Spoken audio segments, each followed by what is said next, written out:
పరకామణిలో జరిగింది అతి చిన్న దొంగతనం, చాలా చిన్న దొంగతనం. ఒక 9 అమెరికన్ డాలర్ల నోటు దొంగతనం చేశాడు. అది పట్టుకున్నారు.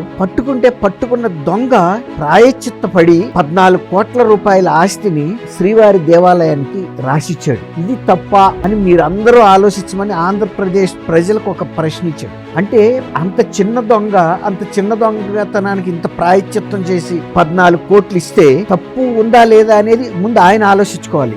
అంత చిన్న దొంగ అంత త్యాగం చేస్తే ఇప్పుడు జగన్మోహన్ రెడ్డి గారు ప్రజల సొమ్ముని క్విడ్ ప్రోకో ద్వారా దోపిడీ చేస్తే 45,000 కోట్ల రూపాయలు కేంద్ర ప్రభుత్వ జప్తులో ఉంది.